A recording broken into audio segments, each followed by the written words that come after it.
I just watched Fyre, the greatest party that never happened on Netflix.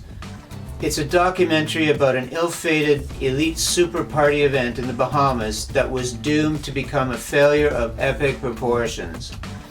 This is sort of a review of the film, but there's also some additional intel I've managed to discover by searching online. Because of this, I don't pretend to guarantee 100% accuracy on anything said in this video.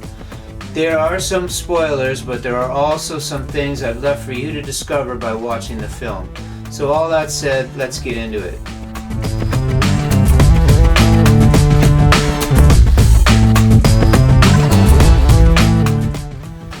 Fyre, the greatest party that never happened, was written and directed by Chris Smith, who's best known for directing American Movie, which won the Grand Jury Prize in the 1999 Sundance Film Festival.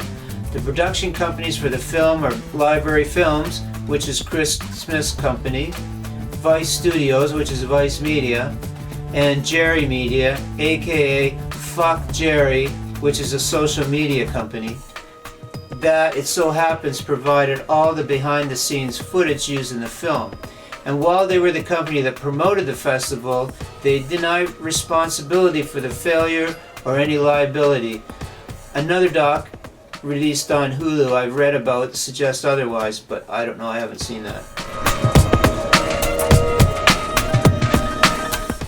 Ultimately, this is a film about Billy McFarland. He's from New Jersey, his parents were real estate developers, and he was an entrepreneur from a very early age. At 13, he created his first online startup company. At 22, he founded Magnesis. And at 26, he was founder and CEO of Fyre Media, which is the parent company of the Fyre Festival. And at 27, he's serving a 6-year prison sentence for fraud relating to the festival, and also for fraud relating to the NYC VIP access scam. He did not appear in the film because they would not pay him for the interview. The film portrays him with no signs of remorse and no conscience. That's the way the film presents him.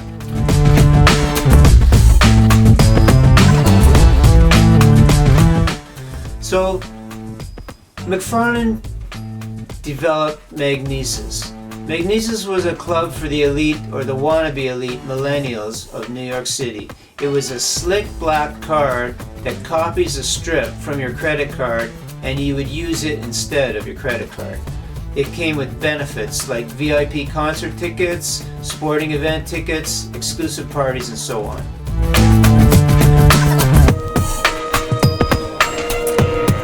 So then he began development of the Fyre music booking app. This was intended to book celebrities, performers, and stars from an online platform. It was supposed to be a union of high-tech and hip-hop, starring Billy McFarland and American rapper Ja Rule. Ja Rule was the co-founder. Ja Rule was the face of the Fyre Festival event. Together they created the Fyre Festival, luxury concert to rival the likes of Coachella and Burning Man, marketed to elite millennials. The original site was to be Norman's Cay, an island in the Bahamas.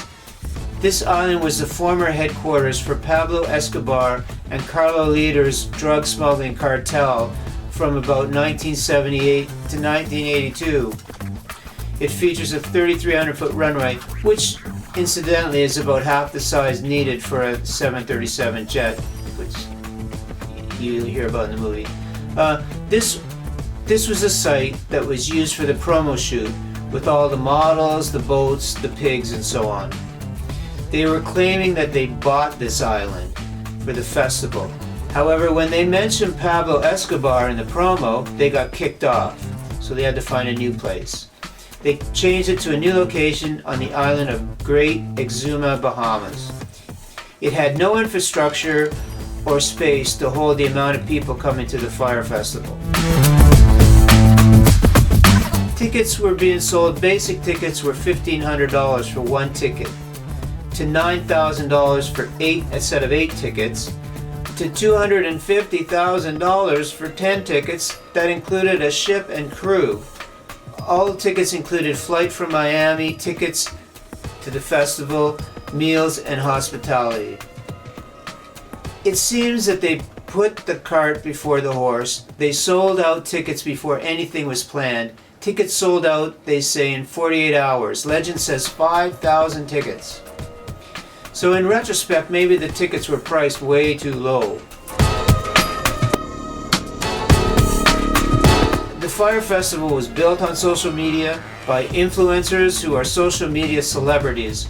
Like, for example, Kendall Jenner was paid $250,000 for one Instagram tweet. We're in the wrong business, people.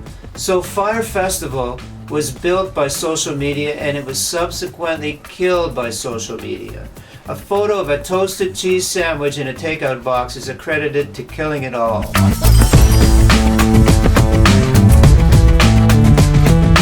However, they had already spent all the money on promo, so they couldn't issue refunds and they couldn't cancel the event.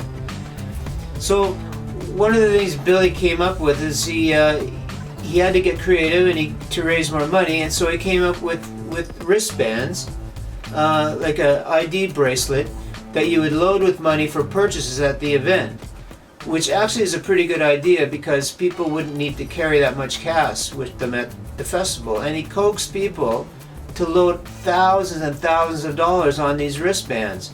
I don't know if they ever got that back. And then there was the event producer Andy King's take one for the team effort to get 4 truckloads of Evian water released from customs. You'll have to see that in the film yourself. I'm not going to say what he did. Ja Rule disappears from the film halfway through. There's no actual interview with him. He later claims no responsibility for the festival's failure. And no one got a refund from Fyre. Investors were defrauded. Locals lost money, like for instance Marianne Rowe lost 50 grand of her life savings to pay caterers out of her own pocket. Later she created a GoFundMe page and raised 170 grand. So she kind of got it back. And local laborers, there were hundreds of local laborers who put in long hours, unpaid. Apparently they've created a GoFundMe page too. Now we come back to Billy McFarland. While out on $300,000 bail, this is a spoiler, he creates a new startup called NYC VIP Access and defrauds unknowing people of 100 grand in fake event tickets while he's out on bail. So he's charged in both schemes and he gets a 6-year jail sentence. Fyre, the greatest party that never happened. Well, I think it's well put together. It presents the full timeline from Magnesis to McFarland's jail sentence. It uses interviews mixed with actual footage, and it kept my interest, probably because I could not believe what this guy was capable of doing. I would recommend this film. Thanks for watching, and please, thumbs up if you enjoyed it. Click to subscribe. We'll talk soon.